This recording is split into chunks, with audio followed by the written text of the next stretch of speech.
All right, so here we are. Welcome everyone.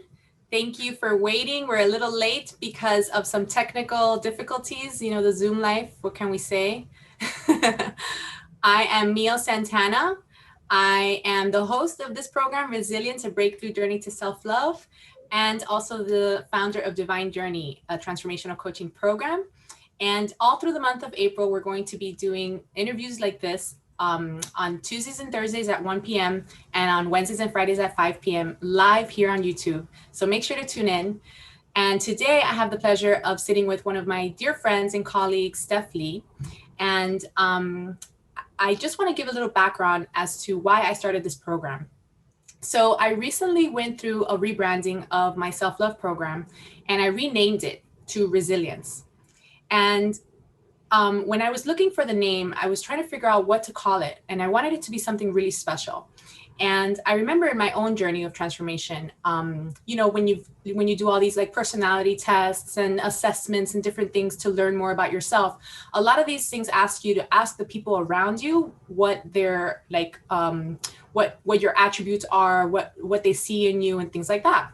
And so whenever I would ask people, like by far the biggest thing they would tell me is that I'm resilient. And I remembered that and I was like, oh, resilient. And then when I thought of that, I said, wait a minute. And I had like a flashback of all the women that have taken my program. And I realized that they embody the same trait. They are resilient women. Every single woman that has come through the doors of the resilience programs for self-love is resilient, has shown resilience in her life. So at that moment, it just clicked. I was like, this is the name, this is what we're doing. And it was full alignment. And I'm doing this in honor of all the women that have done this program, including Stef, and also the women to come, but also the women out there watching, the women who are going through challenges right now, obstacles, who may not know, you know, who may be in a dark room with a flashlight trying to find their way. And so these women are here to talk about their stories, talk about their lives, how they got to where they are today, to hopefully shed some light for you and give you some inspiration on your journey. So without further ado, I would love to introduce my dear friend, Stef Lee, who took the time to come out of her schedule and sit down with us today. She is a career catalyst and a business consultant. And I'm super, super honored to have her here. Thank you so much, Stef, for being here today. And I'd love to invite you to just share a little bit about you. Tell us about you, what you're up to, what do you do in life? What is Stef all about? Okay, professional. I'll start professionally and then go personally. But professionally, I am also rebranding, and what I do is I help people to be happy at work, to truly find their fulfilling career path, to align themselves with their work. I also help companies to have that alignment present in the environment of work. So that is what I do professionally.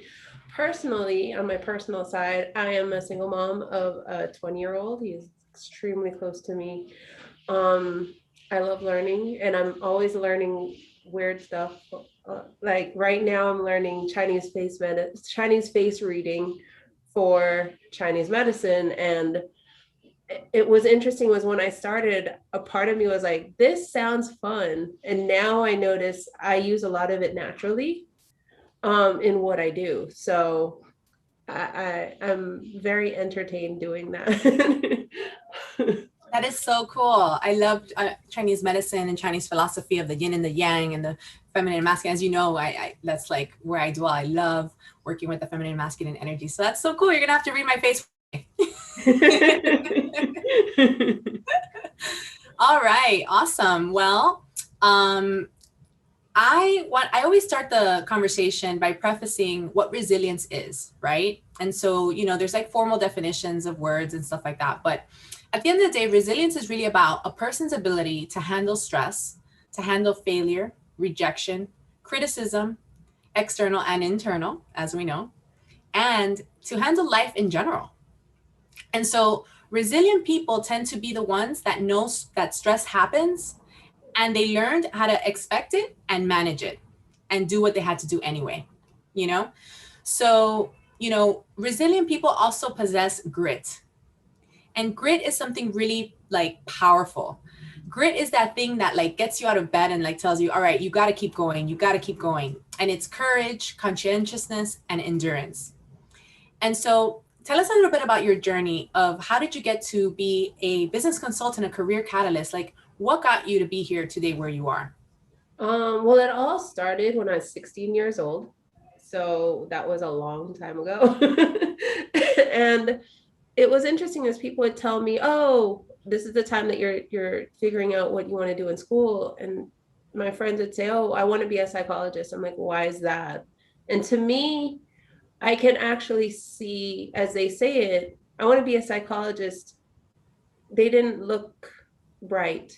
I guess that's the best way to say it. And they're just like, "Oh, well, it sounds fun and I want to help people." And I would just start asking questions.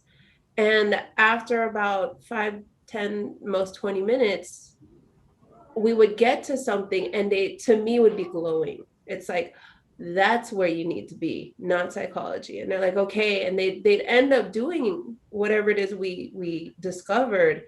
And I've had many friends come back to me and say, "Oh my gosh, I'm so happy we had that conversation." Over the years, I have such a big family where every year I can talk to 5 kids that are about to graduate. And it's okay, so what do you want to do? And they'll tell me, "Oh, engineering." I'm Asian, so engineering is one of the top ones. And many times when they say it, I can see, yes, they're aligned with that. And I'm very happy that they stay aligned with it. While others will tell me, I don't know, my son told me, "I want to be a chemist." And I was like, "No." He goes, "But dad is." And I'm like, you can't follow his path. You have to find yours." And we were discussing, and I just found out that business was actually where he glowed.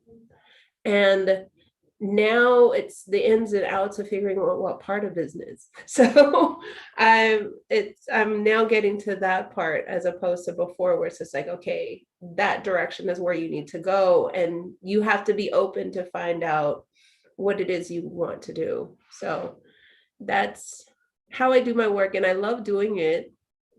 And it's something that I naturally do.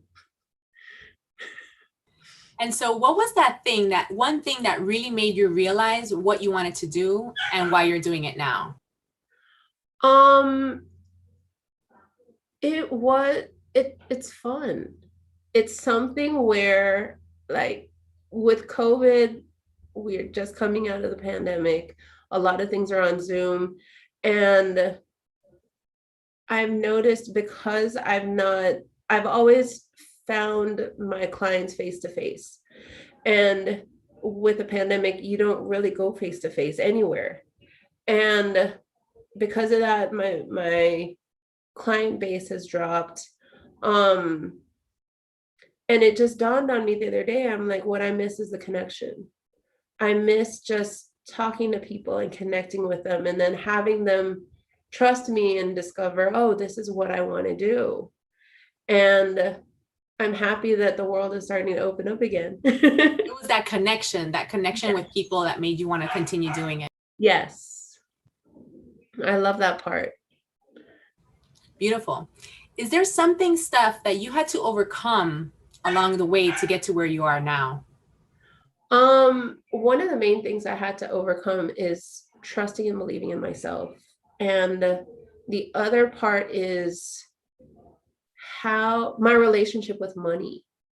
So both of those were major, major things.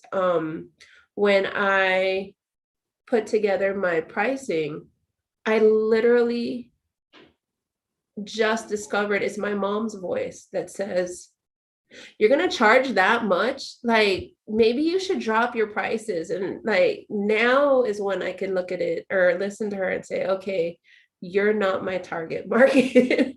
As opposed to before, I would take it personally as, no, you're being greedy. And it was once I got over that, I'm freer to give my value, knowing that, and receive what people want to give me. And that's not just in money, but that's in other things. Because this month, what I'm working on is courage to acknowledge myself and to receive acknowledgement.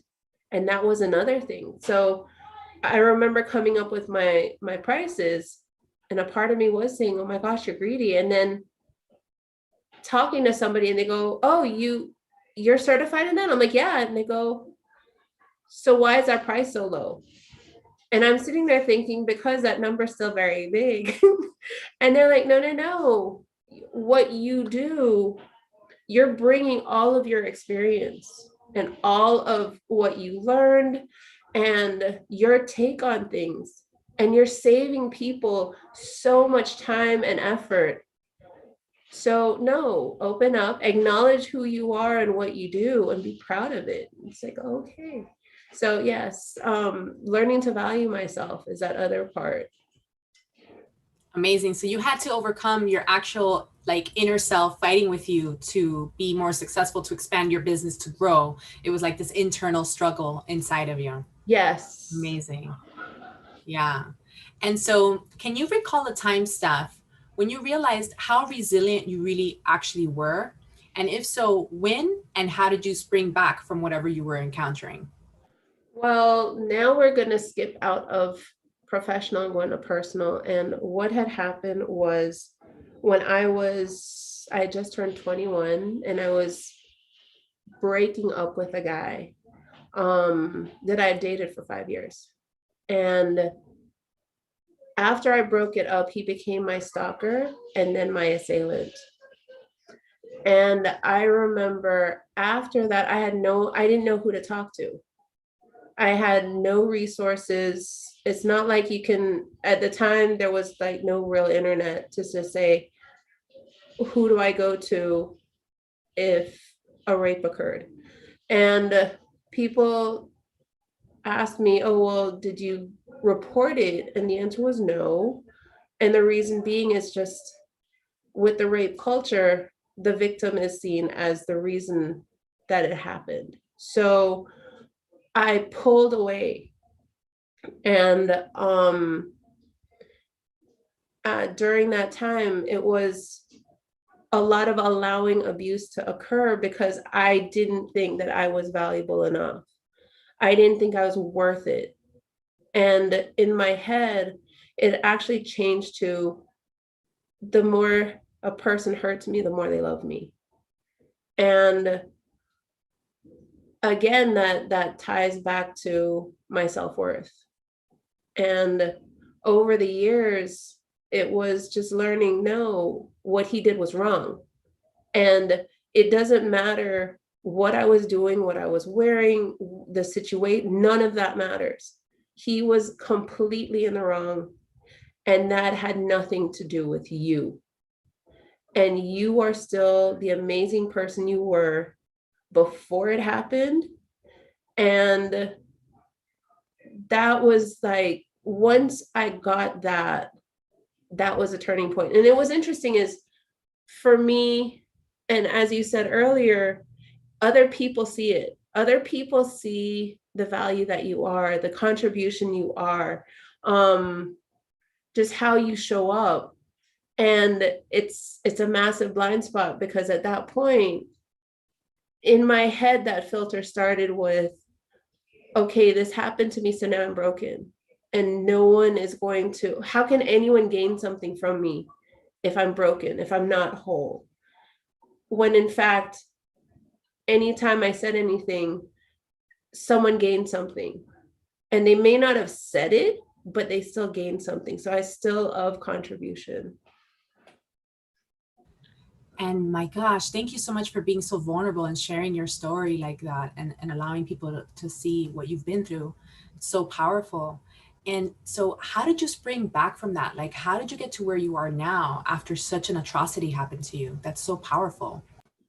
It was interesting. It helped with work because about 20 years ago, I started working in disaster services and just taking control of the outside during extreme times. That helped. And the funny part was I could do all that and still feel like I have no control. And everyone around me is just like, okay, well, she talks like she knows what she's talking about and she's giving the direction. So, okay, we're going to do all of that. So that was one part. And then just truly stopping to listen to what my friends had to say. I've always been very lucky, and the universe has always made sure that I had amazing, wonderful people in my life.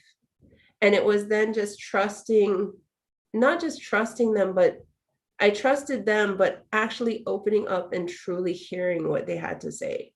Because the women in my circle are very supportive of me and they're very acknowledging of me. And a lot of times I would sit there and say to myself, oh, she was just being nice because she loves me.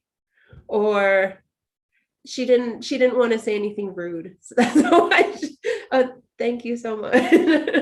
So those are the two things, is just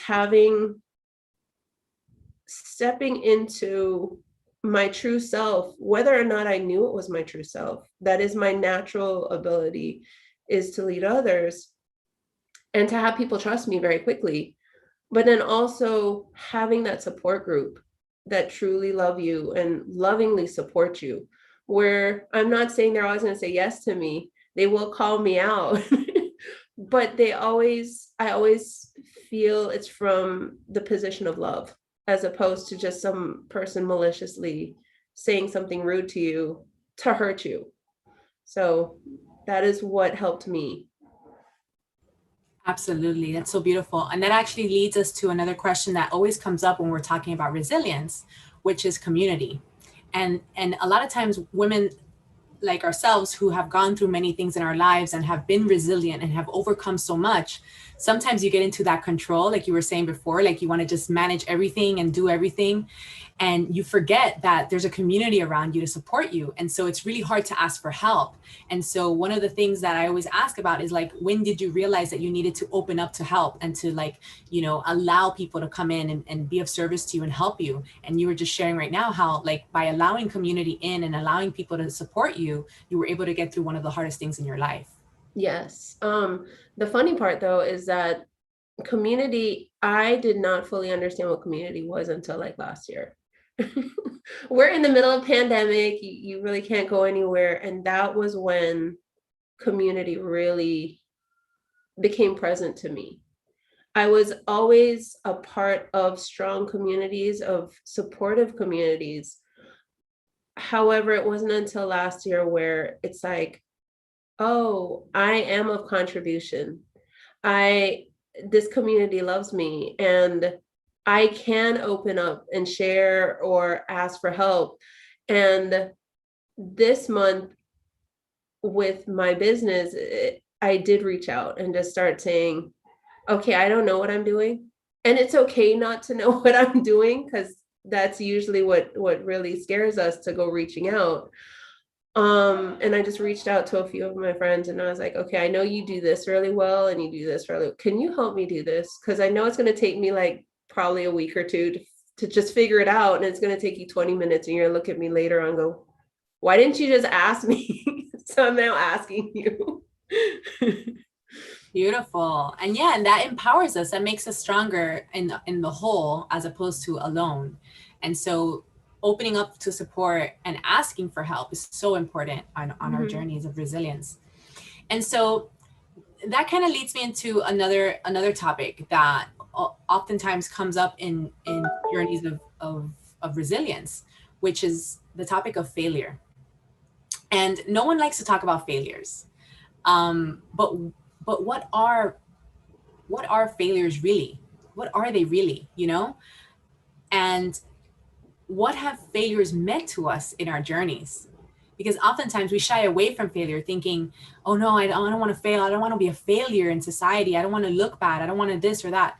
But when we turn around, it ends up being one of the things that like becomes like one of our golden nuggets, one of the things that we learned about ourselves, or that opened up for ourselves, or that we were able to overcome and become so much greater because of it. So has there been any instance where you've had one of your greatest failures in your life, or something that you thought you failed at, but then later realized that it was one of your biggest assets? I won't actually say that they were my failure. Like, I didn't see them as failures. It was school administration thought they were failures. Old bosses thought they were failures. And it was the fact that for me, I graduated with my 10th declared major. By the time I had my associates, I had enough credits to literally graduate school. And it was like, oh, this is a cool class. Let's do this. This is a cool class. Let's do this. And I just kept doing that. When it came to work, I've never had a position outside of my family business where I've worked in for more than 18 months. And I remember talking to my cousin who's an HR director, and she was just like, she didn't know about my past, but she was talking about someone else. And she was like, can you believe this person has never worked somewhere for more than 2 years? What kind of failure is he? And I looked at her and I was like, he's not a failure at all. He's showing you that he's probably very good at adapting and that he's always looking for a challenge. And she goes, why would you say that? And I'm like, because I'm one of those. And I'm proud to be one of those. So for me, it was recently, someone asked me, what do you consider a failure? What do you consider for yourself to be a failure? If you were to pass away tonight and you didn't do it, what do you consider yourself in being a failure? And it was not making a difference. And she looked at me and she said, you don't seem to know how much of a difference you do make. And at the time, of course, in my head, it was like, she's just being nice. But over the past few weeks, I have been thinking about that. And it's like, yeah, I might not make that difference in the grandiose sense that I have in my head, but every day I make a difference to somebody. And with every difference I make with one person, they're making a difference to tens, if not hundreds of people throughout their life from what they gain from me. So with failure, I think I've slowly evolved where it's not as bad. If you asked me 2 years ago, I'd be like, oh my God, I'm bad. But it's like, no, it's just a stepping stone, and it's the definition that society has put on it, and what I might think at that time is, oh, I didn't do what I set out to do. Yeah, but that might not be the failure. It might be that wasn't the way we were supposed to go. Exactly. That's exactly right. It's so beautiful. Thank you for like breaking that down the way you did. That was really nice. And so let me ask you this, Steph. Do you have a dream that you turned into reality? Or if not, well, and if so, how did you turn it into reality? Or if not, what dream are you working on now? Right now, I have to answer it that way because I look back and I can't remember any. But the dream I'm working on now is to be able to take my company and with what I do worldwide. And recently it did narrow down from worldwide to Oceania and Asia. And what scares me is that statistic where 85% of people hate their jobs. And I'm like, oh my gosh, are you insane? You spend more than half of your life away, half of your waking life at work. So what do you mean you hate your job? And just to go out in the world and changing that aspect from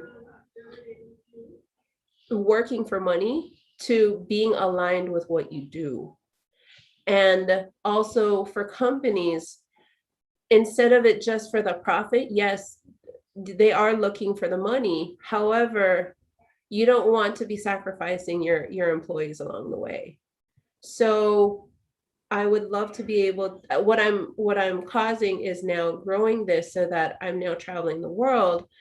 And the other part that I want to do is to start companies in various areas where it is more for the indigenous people, for the people, the Black or brown people, depending on what area you're in, if it's like racial, and building companies where they can stand on their own and leveling the playing field for developing countries to developed countries. Also having it where they become self-sufficient. They can make sure that there's affordable, safe housing, there's good infrastructure in the area, and there's education. So we were just talking about community.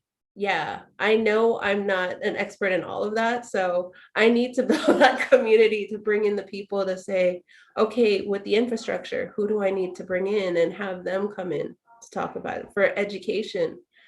Because looking at education also, it's broken where everything is like, no, we're training you to be an employee, as opposed to we wanted to bring out your uniqueness, because every person is unique and has something to give to the planet. Has it been, speaking of opening up yourself to community, has it been challenging in the past, or is it challenging now when you ask for help for others? Like when you asked all those women like about their businesses, was it challenging inside? Like what was the internal dialogue for you and how did you overcome that? It was interesting is that for me, I'm very good at talking to people, finding out what they need and connecting them with what they need. But I discovered last year that I don't do that for myself. So if I had a problem and I spoke to someone else who had the same problem, I can connect them to somebody I know in my network who can help them solve it, but it would never register. Wait, I can talk to that person. And I know they love me, so they'll help me. And that is a new thing for me now. And what I've learned in starting to ask is that even if I don't know the person, just reaching out, people want to help.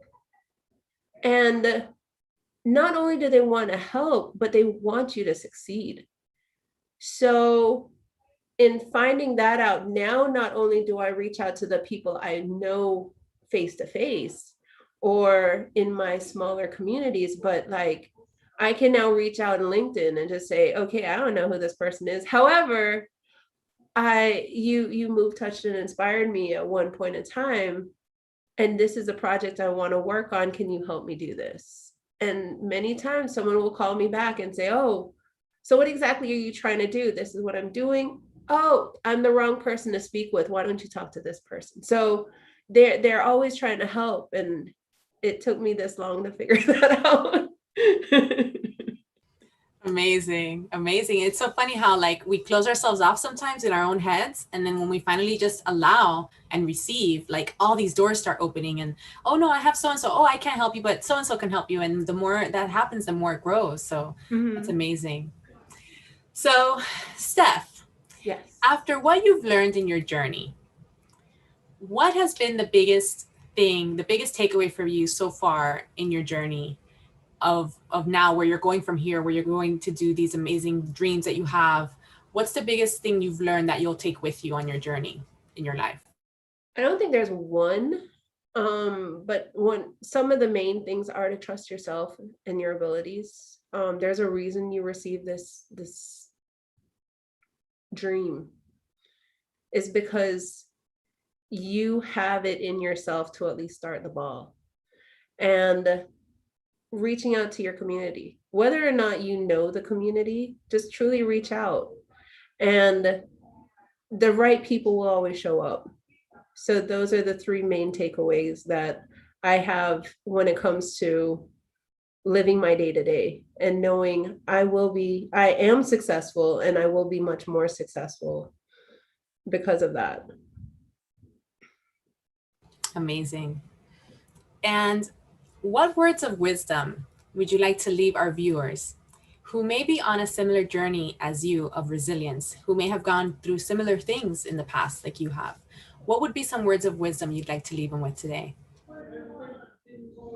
That you are so much more than you think you are. And if ever you doubt that, just truly reach out to somebody and ask them, like your closest friend, what do you name 5 things that inspire you about me? And some of the answers you get will completely just like bowl you over of, oh my gosh, I do that. So, and to be open to accept it, because sometimes you'll hear something, you're like, oh, they're just being nice. No, they're they're telling you because they love you, and you asked, so they'll share it. And I mean, they might not say in your head, you're going, oh my gosh, they're just making these up. No, if they only gave you 3 and then now they're searching, trust those 3, because obviously it came to their mind so quickly that it's something that you naturally do, and you just might be taking it for granted. Amazing. Well, ladies and gentlemen, you heard it here. Take some notes on what Steph shared, some beautiful nuggets of wisdom for your journeys of resilience. A resilient queen right here with our beautiful Steph. Thank you so much for joining us today. Again, like I mentioned earlier, we're going to be here all through the month of April, celebrating resilience with powerful women that I'm friends with and that are in my community, that are empowering each other and empowering you. So remember to be kind to yourselves. Tune in on Tuesdays through Fridays here on my YouTube channel, Mio Santana, for Resilience, a breakthrough journey of self-love. I want to thank Steph, please, so much from the bottom of my heart for being here today and sharing so vulnerably and openly with us. Thank you so much, Steph. Thank you for having me, and thank you for your program. You are amazing, Mio. You yourself are amazing. I love you plenty. Thank you so much, Steph. All right, everybody. We love you. Be kind to yourselves, and we will see you next time on Resilience.